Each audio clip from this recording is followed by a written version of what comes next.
Hello students, I am Uday Singh, Assistant Professor Physics, Government Girls College Taranagar.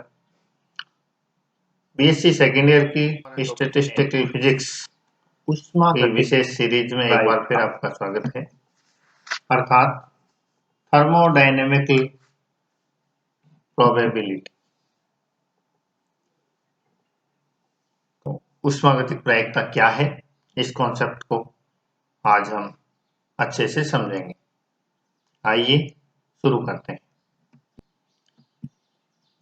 ऊष्मागतिक प्रायिकता, thermodynamic probability. हम यह विचार करते हैं कि एक दी हुई स्थूल अवस्था की संगत कितनी सूक्ष्म अवस्थाएं होती हैं। इससे पहले वाले वीडियो में हमने ये जान लिया था कि स्थूल अवस्था और सूक्ष्म अवस्था में क्या अंतर है। हम फिर से मोटे तौर पे इन्हें समझ लें कि किसी भी निकाय के लिए स्थूल अवस्था मोटे तौर पर निकाय की जानकारी देती है, जबकि सूक्ष्म अवस्था उसमें ये बताती है कि उसके एक एक चर की वैल्यू क्या है। जैसे किसी कमरे में 3 दोस्त रहते हैं, तो स्थूल अवस्था का मतलब सिर्फ इतना है कि उस कमरे में 3 व्यक्ति हैं, जबकि सूक्ष्म अवस्था का मतलब यह है कि एक एक व्यक्ति के बारे में कंप्लीट जानकारी। ये हम मोटे रूप से कॉन्सेप्ट हमारे दिमाग में बना सकते हैं। दूसरे शब्दों में हम ये कह सकते हैं, इसको थर्मोडायनेमिकली इंटरप्रेट इस प्रकार से कर सकते हैं, यदि किसी कोष्ठिका को हम विचार करें तो उस कोष्ठिका में टोटल नंबर ऑफ पार्टिकल्स क्या है, ये स्थूल अवस्था है, और प्रत्येक पार्टिकल की प्रॉपर्टीज क्या है, पर्टिकुलर पार्टिकल की प्रॉपर्टीज क्या है, ये सूक्ष्म अवस्था है। तो अब हम ये देखते हैं कि स्थूल अवस्था के संगत कितनी सूक्ष्म अवस्थाएं होती हैं और क्या कोई ऐसी विशेष स्थूल अवस्था है जिसके लिए यह संख्या अधिकतम होती है। किसी दी हुई स्थूल अवस्था के संगत सूक्ष्म अवस्थाओं की संख्या उस स्थूल अवस्था की ऊष्मागतिक प्रायिकता कहलाती है और इसे W से निरूपित करते हैं। सामान्यतः W एक बहुत बड़ी संख्या होती है। तो ये ऊष्मागतिक प्रायिकता की डेफिनेशन। तो ऊष्मागतिक प्रायिकता क्या है कि किसी भी स्थूल अवस्था के संगत सूक्ष्म अवस्थाओं की संख्या उस स्थूल अवस्था की ऊष्मागतिक प्रायिकता कहलाती है। This is represented by W, and W is a very big number generally. एक सरल उदाहरण से इसे समझते हैं। मान लीजिए कला निर्देशांक में I और J केवल 2 कोष्ठिकाएं हैं और A, B, C, D 4 कला बिंदु हैं। मान लीजिए Ni और Nj क्रमानुसार कोष्ठिका I व J में कला बिंदुओं की संख्या को निरूपित करते हैं। तो संभव स्थूल अवस्थाएं 5, 4 और 0, टोटल 4 कला बिंदु हैं और टोटल 2 कोशिकाएं हैं I और J। तो संभव स्थूल अवस्थाएं 5 होंगी। कौन कौन सी? पहले में 4, दूसरे में 0, पहले में 3, दूसरे में 1, दोनों में 2 2, पहले में 1, दूसरे में 3, और पहले में 0 और दूसरे में 4, चारों एक में ही। तो ये संभव 5 स्थूल अवस्थाएं होंगी। ये देखो चित्र में दिखाया गया है। ये Ni क्या दर्शाता है? I कोष्ठिका में number of particles, number of phase points, और ये J कोष्ठिका में number of phase points. It can be 4 0, it can be 3 1, it can be 2 2, 1 3 और 0 4। और ये कुछ ऐसा हो सकता है कि पहले में 3, दूसरे में 1, B C D हो। ये वाली स्थिति होगी तो इसमें तो I में A B C D चारों ही हो जाएंगे, दूसरे में 0।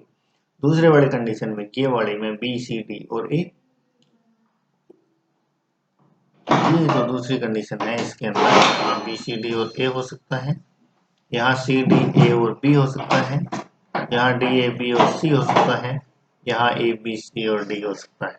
ये सेकंड वाली जो कंडीशन है इसमें ये स्थितियां 4 हो सकती है। अथवा ये जो पहली कंडीशन है इसके संगत एक कंडीशन ये भी हो सकती है कि इनका हम क्रम चेंज कर दें, बी सी डी की जगह डी बी सी और ए। अब हम चर्चा करें इन अवस्थाओं में से प्रत्येक के संगत सामान्यतः सूक्ष्म अवस्थाओं की संख्या भिन्न होती है। विशिष्ट स्थूल अवस्था number ni equal to 3 and j equal to 1 के संगत सूक्ष्म अवस्थाएं चित्र 2a में प्रदर्शित की गई हैं और हम देखते हैं कि ये 4 है। अतः इस स्थूल अवस्था के लिए w बराबर 4। ये जो सेकंड कंडीशन है IV कोष्टिका में 3 फेज पॉइंट और JV में 1, इसके संगत ये एक स्थूल अवस्था है, इसके संगत सूक्ष्म अवस्थाएं ये 4 हो सकती है 1 2 3 4। तो यहाँ W बराबर 4 होगा, ऊष्मागतिक प्रायिकता 4 होगी।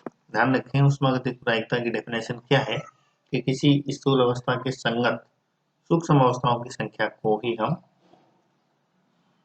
उसकी ऊष्मागतिक प्रायिकता कहते हैं। तो यहाँ ऊष्मागतिक प्रायिकता W बराबर 4 हो जाएगी। एक विशेष कोष्टिका में कला बिंदुओं के क्रम में परिवर्तन से स्थूल अवस्था में परिवर्तन नहीं होता। यदि क्रम चेंज हो जाए तो स्थूल अवस्था में कोई परिवर्तन नहीं होगा। चित्र में प्रदर्शित सूक्ष्म अवस्था वही है, ये जो चित्र ब है इसमें इसके लिए सूक्ष्म अवस्था वही है जो इस पहली अवस्था के संगत है। ये जो सूक्ष्म अवस्था है और ये जो सूक्ष्म अवस्था है ये दोनों सेम है, क्योंकि इन दोनों में केवल फेज पॉइंट्स के क्रम में परिवर्तन हुआ है और फेज पॉइंट के क्रम में परिवर्तन होने से जो माइक्रो स्टेट है वो चेंज नहीं होती। एक दी हुई स्थूल अवस्था के संगत सूक्ष्म अवस्थाओं की संख्या का परिकलन स्थूल अवस्था में कला बिंदुओं की भिन्न भिन्न व्यवस्थाओं और क्रमचियों की संख्या लिखकर किया जा सकता है। इस संख्या में उन क्रमचियों को छोड़ दिया जाता है जो एक विशेष कोष्टिका में केवल कला बिंदुओं के क्रम का आपस में परिवर्तन करते हैं। जनरलाइज करते हैं हम कैपिटल एन वस्तुओं को एक अनुक्रम में व्यवस्थित करने की भिन्न रीतियों की संख्या अर्थात क्रमचियों की संख्या फैक्टोरियल एन है। पहली का वर्ण एन प्रकार से संभव है, दूसरी का n-1, तीसरी का n-2 इत्यादि और अंतिम केवल एक प्रकार से। अतः ए बी सी डी 4 अक्षरों के लिए क्रमचियों की संख्या फैक्टोरियल 4 यानी 24 होगी, किंतु इसे स्थूल अवस्था 3-1 में सूक्ष्म अवस्थाओं की संख्या नहीं मिलती। इससे ये नहीं मिलेगी, सूक्ष्म अवस्थाओं की संख्या 3-1 के लिए नहीं मिलेगी। क्यों? क्योंकि इसमें कोष्टिका आई में 3 बिंदुओं के संभव क्रमचय जो फैक्टोरियल 3 बराबर 6 हैं ये भी शामिल है।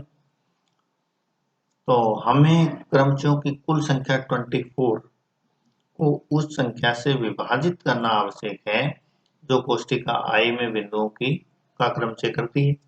इस प्रकार हमें सूक्ष्म अवस्थाओं की संख्या 24/6 इक्वल टू 4 प्राप्त होती है, जो पहले की गई गणना से प्राप्त परिणाम से सहमति में है।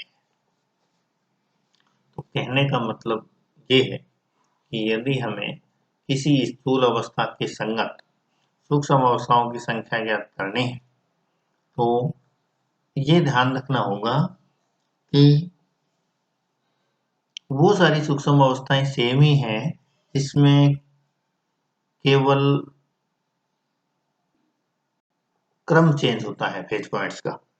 फेज पॉइंट्स का क्रम चेंज होने से नई सूक्ष्म अवस्था नहीं बनती, वो सूक्ष्म अवस्था सेम ही मानी जाएगी। तो इसीलिए ये जो 3-1 थी हमारे पास, 3-1 में जब सूक्ष्म अवस्थाएं हम ज्ञात करेंगे तो फैक्टोरियल 4 टोटल तो ये है और इसमें से फिर ये जो 3 है IV सेल में इसके जो क्रमचय बनेंगे उनका भाग देंगे इसमें, तो factorial 4 by factorial 3 and we get 4. तो n कला बिंदुओं की व्यापक स्थिति में, जिसमें सामान्यतः एक से अधिक कोष्ठिका में क्रमशः संभव है, किसी स्थूल अवस्था के संगत सूक्ष्म अवस्थाओं की संख्या अथवा स्थूल अवस्था की ऊष्मागतिक प्रायिकता का ये सूत्र हो जाएगा W equal two factorial n by factorial n1 factorial n2 factorial n3 and so on. इसके उत्तरवर्ती पदों के गुणनफल के लिए प्रतीक पाई प्रयुक्त किया जाता है, जिससे ये फॉर्मूला आएगा W equal two factorial n बटे पाई ni का नीचे वो मल्टीप्लिकेशन चलता रहेगा। यदि कोष्ठिका रिक्त है, यदि कोई कोष्ठिका रिक्त है तो उस कोष्ठिका के लिए ni बराबर 0 है, और यदि समीकरण 2 में सही उत्तर प्राप्त करना है तो फैक्टोरियल 0 बराबर 1 होना आवश्यक है। ये फैक्टोरियल 0 की परिभाषा मानी जा सकती है, ये फैक्टोरियल 0 की डेफिनेशन हो जाएगी, क्योंकि फैक्टोरियल 0 को हम 0 नहीं ले सकते, उससे तो फिर ये इनफाइनाइट हो जाएगा, और इनफाइनाइट संभव नहीं है, फैक्टोरियल 0 बराबर 1 ही होगा। तो 4 कला बिंदुओं और 2 कोशिकाओं के उपयुक्त उदाहरण पर पुनः विचार करें तो हम 5 स्थूल अवस्थाओं की ऊष्मागतिक प्रायिकता इस प्रकार से ज्ञात कर लेंगे। ऊष्मागतिक प्रायिकता 4 0 वालेगी, तो फैक्टोरियल 4 बाई फैक्टोरियल 4 फैक्टोरियल 0 1 हो जाएगा। 3 1 वाले की factorial 4 by factorial 3 into factorial 1 4 हो जाएगा। 2 2 वाले की फैक्टोरियल 4 बाई फैक्टोरियल 2 फैक्टोरियल 2 ये 6 हो जाएगा। 1 3 वाले की फिर से 4 आ जाएगी, और 0 4 वाले की फिर से 1 आ जाएगी। इस प्रकार अधिकतम प्रायिकता की स्थूल अवस्था वह है जिसमें प्रत्येक कोशिका में 2 बिंदु होते हैं। तो मैक्सिमम प्रोबेबिलिटी की स्थूल अवस्था वो होगी जिसमें प्रत्येक कोशिका में 2 बिंदु यानी बराबर बराबर संख्या में। स्थूल अवस्थाओं के संगत कुल 16 संभव सूक्ष्म अवस्थाएं हैं। यदि कला बिंदु A, B, C, D निरंतर विस्थापित हो रहे हैं, जिसके फलस्वरूप एक के पश्चात दूसरी सूक्ष्म अवस्था प्रकट होती है और सब सूक्ष्म अवस्थाएं समान आवर्ती से प्रकट होती हैं, तो पहली और 5वीं स्थूल अवस्थाएं प्रत्येक कुल समय के 1/16वें भाग में देखी जा सकेंगी। दूसरी और चौथी प्रत्येक समय के 1/4वें भाग के लिए, और तीसरी 3/8वें भाग के लिए अर्थात सर्वाधिक समय के लिए अपेक्षित होगी। अब हम गैस के लिए ऊष्मागतिक प्रायिकता W के आकलन की समस्या पर पुनः विचार करें, जहां संख्या n और सब ni संख्याएं अत्यधिक बड़ी हैं।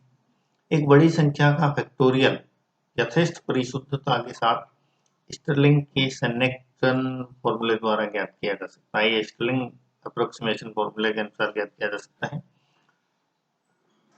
log factorial x equal to x log x minus x। अतः समीकरण 2 के दोनों पक्षों का लॉगरिथम लेकर स्टर्लिंग सन्निकटन प्रयोग करके हम ये प्राप्त करते हैं कि log w equal to log factorial n minus factorial n1 minus factorial n2। ये जो समीकरण 2 था हमारे पास, उसके दोनों पक्षों का लॉगरिथम लेके हम ये प्राप्त कर लेंगे log w इक्वल टू, ये अपने पास आ जाएगा log n और minus log n1 minus log n2 and so on. तो यहाँ से log n minus sigma log ni, ये सारे जुड़ जाएंगे।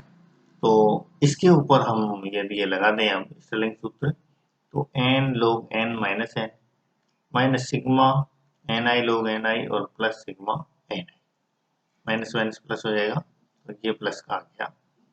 तो यहाँ से अपने पास आया n log n और माइनस, क्योंकि सिग्मा ni बराबर n है तो ये टर्म कट जाएगी, n log n minus sigma ni log ni, क्योंकि सिग्मा ni बराबर n हो गया। उसके बाद समय के साथ कला निर्देशांक की कोष्ठिकाओं में कला बिंदु इधर उधर विस्थापित होते हैं, जिससे संख्याएं ni परिवर्तित होती। यदि तंत्र अधिकतम ऊष्मागतिक प्रायिकता W0 की एक अवस्था में है, तो ni संख्याओं में परिवर्तनों से उत्पन्न W0 का प्रथम अवकलज शून्य होगा। अब देखो यहाँ ये ध्यान रखने की बात है कि समय के साथ कला निर्देशांक के कोष्टिकाओं में कला बिंदु इधर उधर विस्थापित होते हैं, जिससे संख्याएं ni है वो परिवर्तित होंगी। और यदि तंत्र अधिकतम ऊष्मागतिक प्रायिकता की अवस्था में है तो ni संख्याओं में परिवर्तन से उत्पन्न W0 का प्रथम अवकलज शून्य होगा। कला निर्देशांक में बिंदुओं की अविरत गति से उत्पन्न लघु परिवर्तन निरूपित करने के लिए हम एक परिवर्तन डेल्टा प्रयुक्त करेंगे। यदि प्रायिकता W0 अधिकतम है तो इसका लोगरिथम भी अधिकतम है। अतः अधिकतम प्रायिकता के लिए प्रतिबंध ये हो जाएगा कि delta ln W0 equal to minus sigma ni delta log ni minus sigma ln ni delta ni equal to 0। ये परिवर्तन हमने लगा दिया, परंतु sigma ni delta ln ni equal to sigma ni 1 upon ni delta ni equal to 0 इसका अवकलन कर दिया हमने ln ni का। क्योंकि कणों की कुल संख्या नियत है अतः अधिकतम प्रायिकता के लिए अपने पास क्या हो जाएगा sigma ln ni sigma ni equal to 0। क्योंकि ये तो संख्या नियत है तो इसलिए अपने पास क्या आया कि ln ni और डेल्टा ni इक्वल टू 0। ये हो जाएगा यहाँ से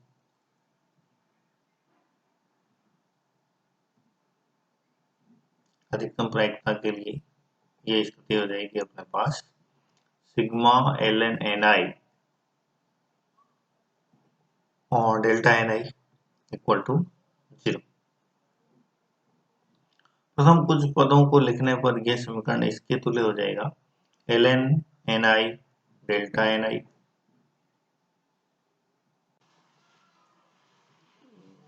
कुछ पद इसके हम लिखें तो ये ln n1 delta n1 plus ln n2 delta n2 plus ln n3 delta n3 plus and so on equal to 0। यह डेल्टा ni राशियों पर प्रयुक्त एक प्रतिबंध का समीकरण है। इसके अतिरिक्त विचाराधीन तंत्र विलगित माना गया है जिसमें इसकी आंतरिक ऊर्जा U अपरिवर्तित है। अतः कोष्टिकाओं में कला बिंदुओं की संख्या में कोई परिवर्तन जो कुछ कला बिंदुओं को अधिक ऊर्जा के कोष्टिकाओं में ले जाते हैं, कुछ अन्य बिंदुओं को निम्न ऊर्जा की कोष्टिकाओं में ले जाकर संतुलित होना आवश्यक है। मान लीजिए कि एप्सिलॉन i एक अणु की ऊर्जा निरूपित करता है जब उसका कला बिंदु iवीं कोष्टिका में है। सामान्यतः राशि एप्सिलॉन i कोष्टिका के सब निर्देशांकों पर निर्भर होती है। उन सब ni कणों की कुल ऊर्जा जिनके कला बिंदु iवीं कोष्टिका में है एप्सिलॉन i ni होती है, जिसके तंत्र की आंतरिक ऊर्जा का मान U बराबर सिग्मा एप्सिलॉन i ni। जब iवीं कोष्टिका में बिंदुओं की संख्या डेल्टा ni से परिवर्तित होती है तो आंतरिक ऊर्जा में परिवर्तन एप्सिलॉन i डेल्टा ni होता है। और क्योंकि कुल आंतरिक ऊर्जा नियत रहती है अतः इन सब परिवर्तनों का योग शून्य होना चाहिए। अतः डेल्टा U बराबर sigma epsilon i delta ni बराबर epsilon 1 delta n1 plus epsilon 2 delta n2 plus epsilon 3 delta n3 plus and so on equal to 0। यह डेल्टा ni राशियों पर लगाया गया एक दूसरा प्रतिबंध समीकरण है। अब हम पिछले अध्याय में वर्णित अनिर्धारित गुणांकों की लाग्रांज विधि का उपयोग करते हैं। समीकरण 7 को एक अचर से गुणा करते हैं जिसको सुविधा के लिए हम -ln अल्फा लिखते हैं और समीकरण 9 को एक अन्य अचर बीटा से गुणा करते हैं और समीकरण 5 में जोड़ देते हैं। इससे sigma ln ni minus ln alpha plus beta epsilon i delta ni equal to 0। क्योंकि डेल्टा ni राशियां प्रभावी रूप से स्वतंत्र हैं अतः प्रत्येक के गुणांक का शून्य होना आवश्यक है। अतः i के किसी मान के लिए ln ni minus ln alpha plus beta epsilon i equal to 0 या ni equal to alpha e raise to power minus beta epsilon i। अब ni संख्याओं का योग कणों की कुल संख्या n के बराबर होना आवश्यक है। अतः sigma ni equal to capital N equal to alpha summation e raise to power minus beta epsilon i। योगफल summation e raise to power minus beta epsilon i सांख्यिकी के सिद्धांत पर महत्वपूर्ण कार्य करता है और इसको संवितरण फलन अथवा अवस्था का योगफल अथवा पार्टीशन फंक्शन कहते हैं और इसे अक्सर जेड जर्मन भाषा में ये चीज जेड से निरूपित करते हैं। तो z equal to summation e raise to power minus beta epsilon i. तो ये क्या हो जाएगा अपने पास पार्टीशन फंक्शन समीकरण फलन जो किसके बराबर होता है e raise to power minus beta epsilon i. ये जो गुणक होते हैं इन सबके योगफल के बराबर होता है। समीकरण फलन बीटा पर तथा उस रीति पर निर्भर करता है। ये बीटा पे डिपेंड करता है और उस रीति पे निर्भर करता है जिससे ऊर्जा कोष्ठिका से कोष्ठिका तक परिवर्तित होती है। Alpha equal to N by Z अतः आयमी कोष्ठिका में अधिकतम ऊष्मा प्रायिकता की अवस्था में कणों की संख्या Ni बराबर होगी n बट्टे z e raise to power minus beta epsilon आई।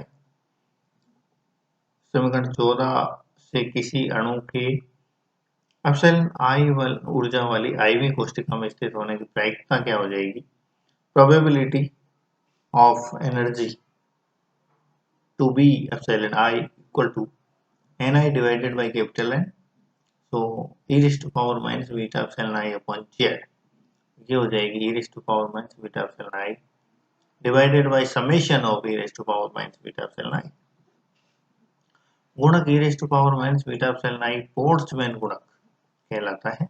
उपरोक्त सूत्र के अनुसार एप्सिलॉन 1 व एप्सिलॉन 2 की ऊर्जा अवस्थाओं में प्रायिकताओं का अनुपात क्या हो जाएगा P1 by P2 equal to e raise to power minus beta epsilon i divided by e raise to power minus beta epsilon 2 epsilon 1 और एप्सिलॉन 2 तो ये हो जाएगा e raise to power beta epsilon 2 minus epsilon 1 अथवा e raise to power epsilon 2 minus epsilon 1 divided by kt तो कि beta बराबर क्या होता है 1 बाई kt।